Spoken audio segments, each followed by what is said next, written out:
Hermanos, que el Señor les bendiga en, en este día. Es un día precioso y queremos en este momento compartir con ustedes la lección titulada El reino avanza. Así es que vamos a darle gracias a Dios, ¿verdad? Y pedirle al Señor que sea Él quien hable a nuestras vidas y que llegue a lo más profundo de nuestro ser, ¿verdad? Y que su palabra haga en nosotros eso que Él quiere que ocurra en nuestras vidas. Amante Padre Celestial, muchas gracias por este momento, Señor. Gracias, Señor, porque tus hijos han decidido en este momento escuchar tu palabra. Háblanos, Señor. Habla a cada uno de nosotros. Llega a lo más profundo de nuestro ser y transfórmanos, Señor. Queremos ser cada día mejores siervos, mejores hijos, Señor. Queremos, Señor, decir sí al llamado que tú nos haces cada día, ese llamado que tú nos has hecho de expandir el reino de Dios aquí sobre la tierra. Habla, Señor, a través de tu Santo Espíritu. Usa mi vida, Señor, y también prepara los corazones de cada uno de los oyentes. En el nombre de Jesús. Amén. So, en esta ocasión, hermanos, vamos a hablar sobre la clase El reino avanza. Y la iglesia crece mediante el poder y la dirección del Espíritu Santo, es la verdad central. Y esta es la historia del Nuevo Testamento en sus maestros. Ustedes encuentran esta clase en esta unidad. Y esto es para noviembre 1 del 2020. El versículo que vamos a estar considerando o el versículo clave es Hechos 9:31, que dice: entonces las iglesias tenían paz por toda Judea, Galilea y Samaria, y eran edificadas, andando en el temor del Señor, y se acrecentaban fortalecidas por el Espíritu Santo. Si nosotros empezamos a decir, pero ¿qué es este reino que va a avanzar, verdad? Y nosotros en las escrituras, desde el Génesis, ¿verdad? Encontramos que el reino de Dios se estaba preparando, ¿verdad? Se estaba preparando para venir aquí a la tierra. Y vamos a ver nosotros cómo a través de toda la ley, desde Génesis hasta Deuteronomio, en la historia de Josué hasta Esther, en los libros de poesía de Job hasta Cantares, en los profetas mayores, de Isaías a Daniel, en los profetas menores, desde Oseas hasta Malaquías, nosotros vemos que este reino, ¿verdad? Se nos está presentando a través de profecías, a través de tipos, a través de símbolos, ¿verdad? Y cada una de esas profecías que vimos en todos esos 39 libros, ¿verdad? Cada una de las profecías encontradas en la ley, en los profetas, en los libros poéticos, en los libros históricos, cada una de esas profecías, cada uno de esos tipos, cada uno de esos símbolos, ¿verdad? Lo vemos manifestarse y cumplirse en los evangelios en la persona de Jesús, el unigénito Hijo de Dios, el Mesías prometido, el Salvador y Redentor de la humanidad, ¿verdad? En Él viene y toda esa palabra, ¿verdad? Que estaba, que se nos dio, que estaba descrita en el Antiguo Testamento, viene a hacerse carne, viene a revelarse a nosotros en el Nuevo Testamento, en la persona de Jesucristo, ¿verdad? Y cuando Jesús nace, ¿verdad? Cuando Él va a nacer y es anunciado su nacimiento, ¿verdad? En Lucas 1, del 30 al 33, encontramos que entonces el ángel le dijo a María: no temas, porque has hallado gracia delante de Dios, y ahora concebirás en tu vientre y darás a luz un hijo y llamarás su nombre Jesús. Este será grande y será llamado Hijo del Altísimo, y el Señor Dios le dará el trono de David, su padre, y reinará sobre la casa de Jacob para siempre y su reino dice que no tendrá fin. Su reino no iba a tener fin, ¿verdad? Entonces, Jesús, ¿verdad? Jesús es anunciado de tal manera, ¿verdad? Por el ángel, ¿verdad? Y María guarda estas cosas en su corazón, sabiendo que el reino que se le dará a este Jesús es un reino que no va a tener fin. En Mateo 3, 1 y 2 encontramos, ¿verdad? Que ya cuando Jesús ha crecido, vino Juan el Bautista. Dice, en aquellos días vino Juan el Bautista predicando en el desierto de Judea y diciendo, arrepentíos porque el reino de los cielos se ha acercado, ¿verdad? Se ha acercado ese reino, ha llegado ahora aquí a nosotros, ¿verdad? Y nosotros podemos pensar, ¿verdad? Perdón, nosotros podemos pensar en este momento que Jesús tiene en una tarea, ¿verdad? Bastante monumental delante de él y que va a necesitar ayuda de otros seres humanos y él escoge discípulos, ¿verdad? Escoge 12 discípulos para que le ayuden y a quienes él prepara por 3 años, por 3 años y medio, para que estos hombres, ¿verdad? Para que estos hombres extiendan el reino por todo el mundo. Este es un reino que tiene que establecerse, extenderse y permanecer. Qué gran tarea, ¿verdad? Qué gran tarea para estos hombres que en su mayoría eran hombres sencillos, eran hombres del pueblo, la mayoría de ellos pescadores, ¿verdad? Y este es, qué gran, qué gran responsabilidad. ¿Sabe? Cuando yo pienso en eso, digo, qué gran responsabilidad para estos hombres, ¿verdad? Y Jesús los escoge a pesar, ¿sabe? De que ellos tienen grandes deficiencias, ¿verdad? Tienen dudas, tienen temores, tienen falta de entendimiento, tienen falta de fe. Y Jesús estaba consciente de estas cosas, ¿verdad? En Juan, nosotros encontramos en Juan 14:1, nosotros encontramos a Jesús diciéndole a estos discípulos, ¿verdad? No se turbe vuestro corazón, creéis en Dios, creed también en mí. Tenían temor, ¿verdad? Estaban atemorizados. En Juan 13:7, Jesús les dice, ¿verdad? Jesús responde a ellos, respondió Jesús y les dijo, lo que yo hago, tú no lo comprendes ahora, mas lo entenderás después. No entendían, ¿verdad? Mucho de lo que Jesús les decía, ellos todavía no lo entendían, ¿verdad? En Mateo 14:27 dice, pero enseguida Jesús les habló diciendo, tened ánimo, yo soy, no temáis, ¿verdad? Porque todavía, ¿sabe? Ellos no habían comprendido la magnitud de la tarea para la cual Jesús les estaba preparando, ¿verdad? Y ellos tenían temor, todavía ellos tenían temor. Y no solamente eso, en el 14:31 de Mateo dice, al momento Jesús extendió la mano, y está tratando con Pedro, y asió de él y le dijo, hombre de poca fe, ¿por qué dudaste? ¿Verdad? Y en varias ocasiones Jesús se refiere a los discípulos diciéndoles, ¿verdad? Se refiere a ellos diciéndoles, hombres, les llama hombres de poca fe.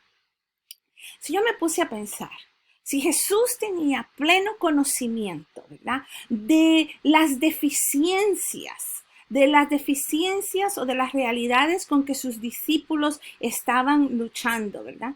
Él no estaba ignorante de esas deficiencias, ¿verdad? Pero aún así, Jesús no se deshace de ellos. No se deshizo de estos discípulos, ¿verdad? Que iban a tener una tarea tan grande, ¿verdad? Como el extendimiento del reino. Mire, ¿sabe? Yo enseño a los niños. Y yo me preparo, ¿sabe? Preparo horas de preparación para una clase de 40 minutos o de una clase de 30 minutos. Horas y horas de preparación. Y les doy la clase a los muchachos, ¿verdad? Y yo muy feliz, "Ay, me he preparado, qué bueno". Y doy la clase a los muchachos y luego tengo que probar si ellos están aprendiendo y tengo que hacer unas pruebas para ver si ellos están comprendiendo lo que yo estoy enseñando y les doy la prueba. Y para mi frustración, ¿sabe? No entendieron nada de lo que dije. Y, y yo en ese momento, ¿sabe? Muchas veces yo tengo dos opciones. Puedo decir, esto está muy difícil para estos niños, déjame hacer algo más fácil que ellos puedan hacer y que no me frustre a mí, que no frustre a ellos y va a estar fácil. O puedo mantener mis expectativas muy altas todavía, ¿verdad? Y decir, vamos a encontrar una estrategia, vamos a encontrar una manera en poder alcanzar a estos niños, en que este material, ¿verdad? Que se mira un poco complicado, los niños tengan acceso a ese material y puedan aprender. So, yo tengo esas dos opciones. Y usualmente, ¿sabe? Tengo que decir que opto por mantener las expectativas altas, porque eso no solamente me reta a mí como maestra, pero, ¿sabe? Reto a mis alumnos, ¿verdad? A crecer, a ser mejores, a empujar, a resolver problemas, a buscar soluciones juntos, ¿verdad? Para alcanzar uh, esa meta que es comprender ciertos conceptos académicos que ellos necesitan en su carrera escolar, ¿verdad? Entonces Jesús, a mí me encanta Jesús, porque Él no se da por vencido con los discípulos, ¿verdad? Él no dice, ay, voy a escogerme a otros, porque pudo haber escogido a otros más preparados, ¿verdad? Que tenían un mayor conocimiento de la ley, de los profetas, que tuvieran una oratoria muy linda, ¿verdad? Y que fueran muy prácticos, hombres que tuvieran un conocimiento académico, ¿verdad? Mucho más alto que los que él escogió. Jesús pudo haber hecho eso. Jesús puede haberse dado por vencido y decir, no, esto es muy difícil para estos hombres, ¿verdad?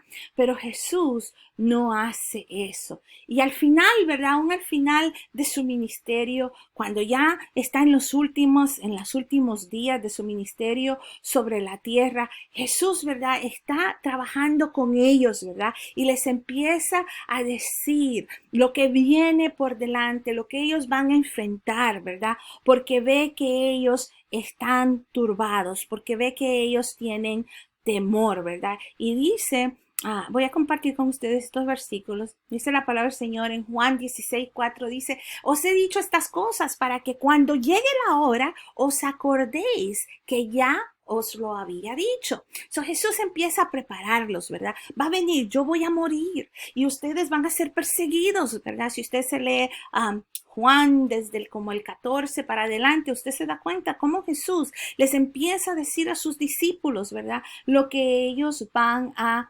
pasar, lo que ellos van a sufrir. Juan 16, 6 al 13 nos dice, ¿verdad? Antes, porque os he dicho estas cosas, tristeza ha llenado vuestro corazón. Pero yo os digo que la verdad, os conviene que yo me vaya, porque si no me fuera, el Consolador no vendría a vosotros. Mas si me fuere, os lo enviaré. Les conviene que yo me vaya, para que venga el Consolador a ustedes. Versículo 8 dice, y cuando Él venga, convencerá al mundo de pecado, de justicia y de juicio. De pecado porque por cuanto no creen en mí. De justicia por cuanto voy al Padre y no me veréis más. Y de juicio por cuanto el príncipe de este mundo ha sido ya juzgado. Aún tengo muchas cosas que deciros, pero ahora no las podéis sobrellevar. Pero cuando venga el Espíritu de verdad, Él os guiará a toda verdad, porque no hablará por su propia cuenta, sino que hablará todo lo que oyere y os hará saber las cosas que habrán de venir. Era necesario, les dice Jesús, ¿verdad? Que venga el Consolador, ¿verdad? No os voy a dejar solos. os conviene que yo me marche, ¿verdad? Os conviene que yo me vaya. Y Jesús, ¿verdad? Después, pocas horas después que él ha dicho estas cosas, que ha revelado estas cosas a sus discípulos, Jesús es arrestado, es enjuiciado y es crucificado. Y sus discípulos corren inundados de temor a perder sus vidas, ¿verdad? Judas le entrega, Pedro le niega. Parecía todo un fracaso completo, ¿verdad? Se fueron, estos eran los que estaban encargados para esparcer el reino, ¿verdad? Y todos se van, más al resucitar, Jesús les visita, ¿verdad? Y entra y les dice, paz a vosotros. Aún así Jesús, ¿verdad? Tiene que confrontar la incredulidad de Tomás y también que los que eran pescadores regresaran a pescar, ¿verdad? Regresaran a pescar peces. En la mente humana, ¿verdad? Nosotros pudiésemos decir, esto no funciona. Este plan no va a funcionar. Esto no tiene sentido. Confiar en estos hombres no tiene sentido, ¿verdad? Y en Marcos 16, Marcos 16, 14 al 18, después de Jesús haber resucitado, mira lo que Jesús les dice. En Marcos 16, 14 al 18 dice así, finalmente se apareció Jesús a los 11 mismos, estando ellos sentados a la mesa, y les reprochó su incredulidad y dureza de corazón, porque no habían creído lo que les habían visto, a los que le habían visto resucitado. Pero mire lo que Jesús dijo. No bajó las expectativas, ¿verdad? No bajó la expectativa y les dijo, id por todo el mundo y predicad el evangelio a toda criatura. El que creyere y fuere bautizado será salvo, mas el que no creyere será condenado. Y estas señales seguirán a los que creen. En mi nombre echarán fuera demonios, hablarán nuevas lenguas, tomarán en las manos serpientes, y si vivieren cosa mortífera, no les hará daño. Sobre los enfermos pondrán sus manos y sanarán. Una vez más, ¿sabe? Jesús no baja la expectativa, ¿verdad? No pone su mirada en estos hombres que no tienen la capacidad. ¿Cómo van a ir por todo el mundo si tienen miedo salir de sus casas? ¿Cómo van a ir a predicar por todo el mundo y predicar el evangelio, verdad? ¿Cómo van a hacer eso si están escondidos, si están atemorizados, verdad? Pero Jesús es tan lindo, Dios en su plan tan perfecto, ¿verdad? Y en su amor tan grande por nosotros, hermanos, en su amor tan grande por nosotros, dice, ¿se recuerdan? No los voy a dejar solos. Van a poder, porque va a venir a ustedes el Consolador, y Él les guiará a toda verdad. Entiendo, dijo Jesús, entiendo, solos no pueden, pero la tarea está ahí. Y yo les voy a capacitar. Y yo les voy a dar lo que ustedes necesitan para poder hacer y cumplir esta misión. Cuando yo estaba estudiando en la escuela, me acuerdo que comprábamos capacitadores para formar unos, qué sé yo, motores que hacíamos, o los circuitos que estábamos haciendo, y necesitaban capacitadores para que tuvieran el poder o la fuerza, ¿verdad? Jesús, dice, yo voy a capacitarlos a ustedes. Yo voy a hacer la fuerza. Lo que les falta a ustedes, yo se los voy a dar. Confíen en mí. Sean obedientes. Escuchen mi palabra. Hagan lo que yo les pido. Y ustedes verán lo que yo puedo hacer con unos pescadores miedosos. Que yo puedo hacer con hombres que tienen muy poca fe. Miren lo que yo puedo hacer con ellos, ¿verdad?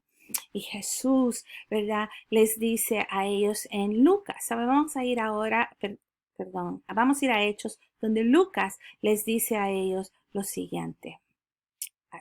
Dice, en Hechos 1:3 dice, a quienes también después de haber padecido, se presentó vivo con muchas pruebas indubitables, apareciéndoseles durante 40 días y hablándoles acerca del reino de Dios. Este Jesús, ¿verdad? Después de haber resucitado, se le aparece a los discípulos y les está diciendo, ¿verdad? En Hechos 1:8, Él les dice, pero recibiréis poder cuando haya venido sobre vosotros el Espíritu Santo, y me seréis testigos en Jerusalén, en toda Judea, en Samaria y hasta lo último de la tierra, ¿verdad? Y los discípulos hicieron caso, ¿verdad? Y estuvieron allí esperando que viniera sobre ellos esta promesa tan grande que les había hecho el Señor. En Hechos 2:4 dice que fueron llenos todos del Espíritu Santo y comenzaron a hablar en otras lenguas según el Espíritu les daba que ellos hablasen, ¿verdad? Um, y, y usted dirá, bueno, ok, ¿qué pasó entonces, verdad? ¿Qué pasó después? Bueno, esto es lo que pasa después. Ya que ellos han sido bautizados con el Espíritu Santo y han recibido esa promesa, empezamos a ver algo que a muchos los confundió. Al pueblo los confundió, a los líderes religiosos les confundió, porque ellos pensaron, Jesús ya murió, ya no va a haber ningún problema. Y los discípulos nos deshicimos de ellos, están escondidos. No van a ser más un problema, ¿verdad? Bueno, Caifás dijo, es mejor, o Caifás o Anás, uno de los dos dijo, es mejor que muera uno por todo el pueblo a que vaya a morir todo el pueblo. Ellos dijeron, ya esto está terminado. Aquí terminamos ya. Pero, ¿sabe? Después de esta experiencia que los discípulos tienen, Pedro se levanta. Sin ningún temor ya se levanta y empieza a predicar, ¿verdad? Y empieza a predicar con un denuedo tan grande y con un poder tan grande que 3,000 personas vienen y aceptan al Señor. Y no solo aceptan, sino que son bautizados con el Espíritu Santo. Pedro y Juan caminan, ¿verdad? Para el templo y ven allí un paralítico y le dicen, no tengo plata, no tengo oro, pero lo que tenemos te damos, levántate en el nombre del Señor, ¿verdad? Y aquel hombre se levanta y todo esto empieza a causar un escándalo en el pueblo, ¿verdad? Y todo el mundo empieza a preocuparse y ver a estos hombres que, óyeme, tenían miedo 50 días atrás. Estaban aterrorizados. ¿Qué pasó? ¿Qué es lo que ha ocurrido en la vida de estos hombres que ahora no tienen más temor, no tienen miedo de perder sus vidas, ¿verdad? Al contrario, Esteban muere apedreado y él dice, oh Padre, perdónales porque no saben lo que están haciendo, perdónales este pecado, Señor. Y muere, ¿verdad? Dando su vida con gozo por el Señor. No tienen ya temor de perder sus vidas. Traen a Pedro y Juan al Sanedrín, ¿verdad? Los traen porque están causando tremendo alboroto, ¿verdad?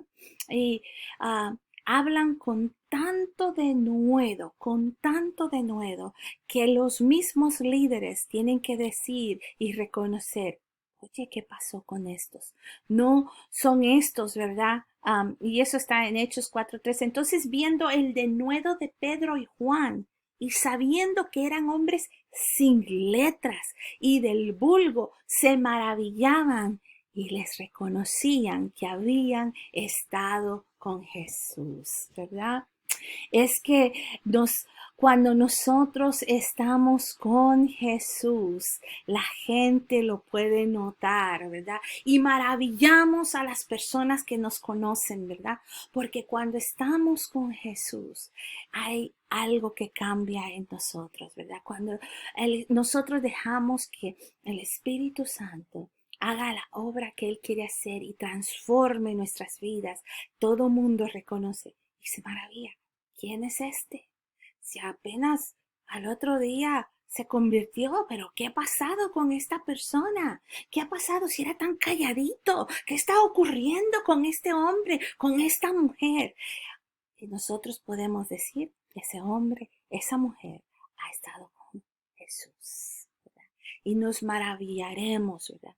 So, aquellos hombres que 50 días atrás estaban atemorizados o aterrorizados, ¿qué cambio tan grande ocurre en ellos? ¿Qué cambio tan grande, verdad? Dios les capacita con el poder del Espíritu Santo a que ellos lleven a cabo esa obra tan grande y tan poderosa. Y qué buen trabajo hicieron. Que 2000 años todavía atrás, 2000 años atrás, todavía la iglesia del Señor sigue creciendo. Sigue creciendo y sigue creciendo. Y el mensaje del Señor se sigue esparciendo. Y este reino sigue caminando, sigue hacia adelante, porque no son nuestras capacidades, ¿verdad? Sino que es el poder de Dios en nuestra vida. El que obra a través de nosotros, si nosotros somos obedientes a su palabra, ¿verdad? Y dejamos que el Espíritu obre en nosotros. Aún en este tiempo de pandemia, donde las iglesias han sido cerradas, ¿verdad? Por tanto tiempo, no hay nada que nos detenga, porque nosotros seguimos en el plan que Dios ha trazado, ¿verdad? Nosotros, la iglesia del Señor sigue, y si nosotros confiamos en Él y dejamos que el Espíritu Santo obre en nosotros, veremos cosas grandes y maravillosas, ¿verdad? Porque hemos estado teniendo tiempo con Jesús. Es importante, hermano, que oremos, que leamos la palabra del Señor, ¿verdad? Que nos comuniquemos con Dios todos los días, que estemos con Él. Y así el Espíritu Santo que mora en nosotros nos guiará a toda verdad y a todo aquello que tenemos que hacer. En esta hora, Señor, venimos delante de ti, rogándote, Señor, que tu Santo Espíritu obre en nuestras vidas, que tu palabra, Señor, penetre hasta lo más profundo de nuestro corazón y que quebrante, Señor, que moldee, que cambie y que transforme todo aquello, Señor, que hay en mí, que a ti, Señor, no te agrada. Oh, Señor, quiero ser parte del esparcimiento, del extendimiento de tu reino aquí sobre la tierra. Quiero cumplir, Señor, con esa misión que tú me has dado. Capacítame, Señor. No son mis fuerzas, Señor. De mí misma no puedo, pero contigo, Señor, puedo alcanzarlo. Yo quiero, Señor, que todos puedan ver que he estado tiempo contigo. Que el Señor les bendiga, hermanos.